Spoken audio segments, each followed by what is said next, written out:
Baiklah, selamat pagi, siang, sore, dan malam Bapak Ibu semua. Salam sejahtera untuk kita semua. Di sini kami dari kelompok 7 kelas A2DA ingin mempresentasikan hasil praktikum kami di program studi Production dan Operation Analysis dalam laboratorium.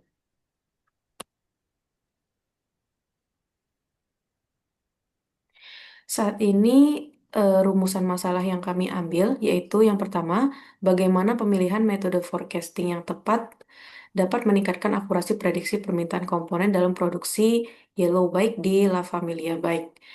Lalu yang kedua, bagaimana pemilihan metode aggregate planning yang tepat agar dapat digunakan untuk merancang strategi produksi Yellow Bike yang efisien dan berbiaya minimal. Yang ketiga, bagaimana penyusunan Master Production Schedule atau MPS, Material Requirement Planning atau MRP, dan metode load sizing yang dapat diintegrasikan untuk meningkatkan efisiensi perencanaan kebutuhan produksi Yellow Bike.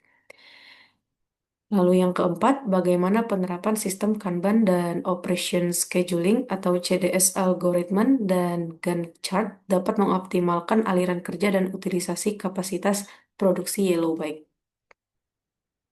Tujuannya ialah menganalisis dan membandingkan efektivitas metode forecasting dalam meningkatkan akurasi permintaan produksi Yellow Bike di La Familia Bike, menganalisa dan membandingkan metode aggregate planning, menyusun dan mengevaluasi integrasi antara MPS, MRP, dan metode load sizing untuk mengoptimalkan efisiensi pemakaian material dan penjadwalan produksi Yellow Bike, dan yang terakhir mengetahui efektivitas penerapan Kanban dan metode operation scheduling. Di sini metode yang kami ambil, tema yang kami ambil ialah La Familia Bike yang merupakan perusahaan manufaktur sepeda yang berfokus pada produksi sepeda yellow dan green bike dan membutuhkan perencanaan produksi yang efisien untuk memenuhi permintaan pasar secara optimal. Berikut sudah terlampir ada data sales selama 3 tahun yaitu 2019, 2020, dan 2021.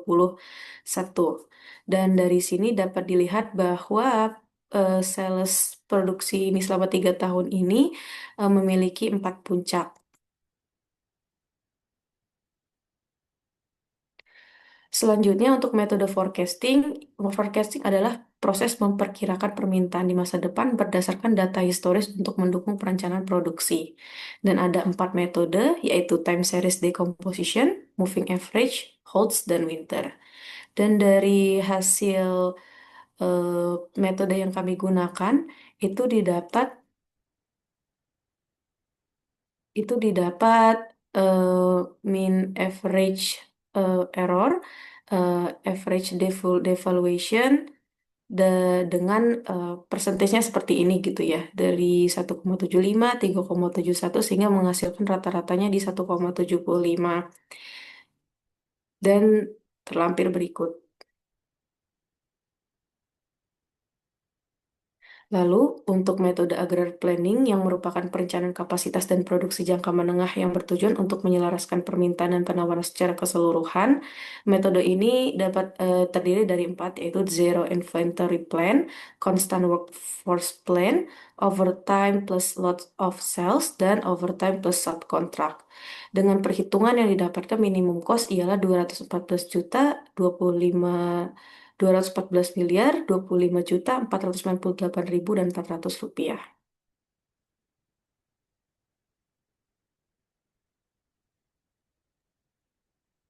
Nah ya, selanjutnya produk assembly. Jadi produk assembly adalah tahapan di mana berbagai komponen dan subrakitan digabungkan untuk membentuk suatu produk akhir.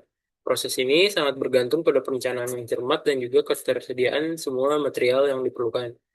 Biasanya material tersebut dirinci dalam Bill of Materials seperti yang ada di samping, tabel di samping, dan juga terdapat product structure yang dimana produk yang pertama di assembly adalah grip brake hingga akhirnya menjadi final product. Selanjutnya ada MPS atau Master Production Schedule. Jadi MPS adalah rencana produksi terperinci yang menentukan jenis dan kuantitas produk jadi yang akan diproduksi dalam periode waktu tertentu. MPS ini adalah jembatan antara aggregate planning dan perencanaan kebutuhan material yang lebih detail sehingga akan menjadi eh, input utama untuk MRP atau Material Requirement Planning. Seperti terlihat di gambar pada tabel, yang paling penting adalah di PAB atau Project Available Balance. Lalu ada ATP, Available to Promise, yaitu jumlah produk yang dijanjikan ke pelanggan tanpa mengganggu pesanan yang sudah dijadwalkan sebelumnya. Dan juga Master Schedule, yaitu jadwal utama produksi yang menetapkan kapan dan berapa jumlah produk harus diproduksi. Dan ini adalah material requirement planning, di mana yang pertama sebelum membuat MRP dibutuhkan detail komponen yang akan digunakan dan juga biaya komponen tersebut. Tapi apa itu MRP? MRP itu adalah sistem informasi berbasis komputer yang digunakan untuk mengelola persediaan material yang bergantung pada permintaan. MRP ini menggunakan tiga input utama, yaitu MPS, BOM, dan data inventaris. Eh, Berikut adalah salah satu contoh di level 1.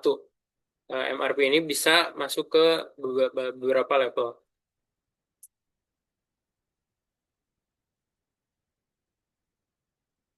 Lalu ada load sizing. Jadi load sizing adalah proses yang menentukan ukuran pesanan produksi atau pembelian suatu barang.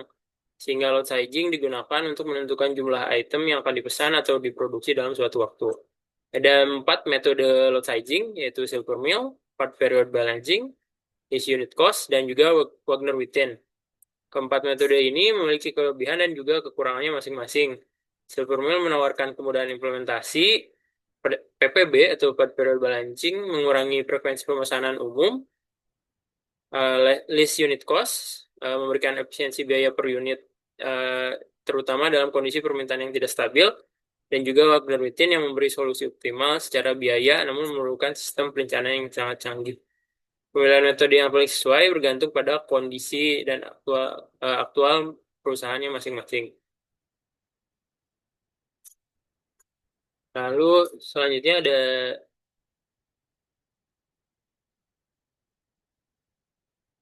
expected revenue. Jadi expected revenue ini perkiraan pendapatan yang akan diperoleh oleh suatu perusahaan dari penjualan produk atau jasa dalam periode tertentu. Dalam kasus ini yaitu penjualan produk sepeda oleh La Familia Bike pada tahun 2022 dan 2023 yang sudah dikurangi oleh biaya yang ditimbulkan. Sehingga expected revenue pada tahun 2022 dan 2023 totalnya adalah 2.477 miliar lebih. Itu hanya untuk penjualan Yellow Bike.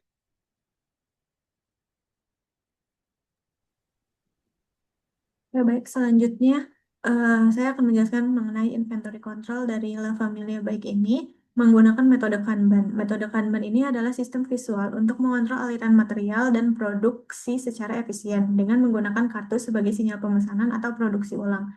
Sistem ini membantu menjaga ketersediaan komponen tepat waktu tanpa kelebihan stok. Dapat dilihat pada layar bahwa dalam produksi sepeda kuning atau yellow bike itu La Familia Bike, La Familia Bike itu membagi menjadi 6 work center dengan beberapa row atau sub assembly yang seperti terlihat pada layar. Kemudian kita ambil contoh untuk spokes. Spokes itu kapasitas kontainernya itu 33 dan part atau unit yang diproduksinya itu 70 sehingga kartu kartu yang dibutuhkan, kartu Kanban yang dibutuhkannya itu menjadi sebesar 165 dengan maksimum inventorinya itu 5.443. Sedangkan yang grip itu um, kartunya itu hanya 4, yang terkecil ya. Ini dengan maksimum inventorinya itu 213. Next. Selanjutnya, saya akan menjelaskan operation scheduling. Operation scheduling adalah proses penjadwalan urutan dan waktu pelaksanaan pekerjaan di setiap mesin atau work center. dengan tujuan untuk meminimalkan idle time, mempercepat penyelesaian produksi, dan meningkatkan efisiensi kapasitas produksi. Yang pertama itu ada mesin scheduling menggunakan metode CBS atau Campbell, Dudek, and Smith algorithm. Metode ini digunakan untuk menentukan urutan operasi terbaik pada flow shop untuk meminimalkan max span atau total waktu penyelesaian produksi, di mana untuk menggunakan metode ini sebenarnya ada 3 step, dan hasil yang terbaik yaitu dari step ketiga dengan uh, membandingkan mesin 1 ditambah mesin 2 ditambah mesin 3 versus mesin 2 ditambah mesin 3 ditambah mesin 4 dengan skenario kedua, yaitu dengan urutan hydraulic hose, caliper mount bolts, brake pads, rotor, dan caliper. Kemudian hasil ini dibuat Gantt chart-nya untuk melihat total waktunya, dan didapatkan bahwa idle time dari skenario 2 ini 20 menit. Seperti itu. Next. Selanjutnya ada employee scheduling. Employee scheduling adalah proses penjadwalan kerja karyawan untuk memastikan ketersediaan tenaga kerja sesuai kebutuhan produksi. Metode ini mempertimbangkan pola kerja, hari libur, dan keseimbangan beban kerja agar operasional tetap berjalan optimal tanpa mengabaikan hak istirahat karyawan. Dapat terlihat pada layar bahwa untuk hari Senin itu operator yang dibutuhkan 58 orang, hari Selasa 65 orang, hari Rabu itu 55 orang, hari Kamis 57 orang, hari Jumat 65 orang, hari Sabtu 63 orang, dan hari Minggu 60 orang. Untuk menjadwalkan kerja karyawan ini, kami menggunakan software Limbo dengan hasil seperti yang tertera pada layar, di mana karyawan akan libur di hari Senin dan Selasa, Selasa Rabu, Rabu Kamis, Jumat Sabtu, Sabtu Minggu,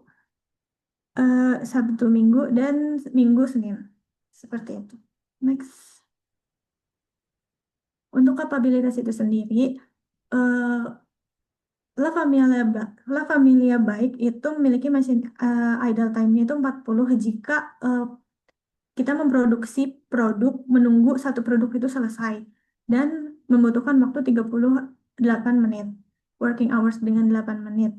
Nah, produk yang bisa dihasilkan selama 8 jam itu, maaf ini sebenarnya 8 jam, itu 12 unit kalau kita memproduksinya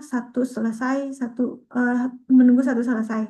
Sedangkan kalau misalnya kita menggunakan metode overlap, jadi itu bisa 19 unit produksinya, meskipun idle time-nya itu memang menjadi 80 menit. Dapat terlihat pada layar bahwa ketika kita memproduksi produk dengan menunggu satu produk itu selesai, itu kita di beberapa bulan seperti Januari dan Februari dan Juni itu kita tidak bisa memenuhi safety stock yang sudah ditetapkan. Sedangkan ketika kita menggunakan metode overlap itu pasti melebihi safety stock yang ditetapkan. Bahkan di waktu kerja, total hari kerja terkecil pun itu masih bisa. Seperti itu. Next. Baik, kesimpulan pada praktikum term project kali ini, yang pertama, metode time series decomposition terbukti paling akurat dalam memprediksi permintaan dengan MAPY 1,18% sehingga sangat mendukung perencanaan produksi yang efisien dan responsif. 2. Metode zero inventory plan dipilih karena menghasilkan biaya terendah dan menghindari kelebihan stok serta loss sales, menjadikannya paling efisien untuk perencanaan produksi. Yang ketiga, BOM menjadi dasar utama dalam menyusun kebutuhan komponen produk. Integrasi dengan MPS, MRP, dan berbagai metode lot sizing itu menghasilkan perencanaan produksi yang lebih efisien dan terstruktur. Yang keempat, penerapan Kanban dan Operation Scheduling menggunakan metode CDS dan Gantt chart mengoptimalkan aliran kerja, meningkatkan output harian dari 12 menjadi 19 unit, dan menjaga efisiensi tenaga kerja serta ketersediaan bahan baku. Sekian presentasi dari kelompok 7 kelas A2DA. Kurang dan lebihnya mohon maaf. Wassalamualaikum warahmatullahi wabarakatuh. Selamat pagi, siang, dan malam semuanya.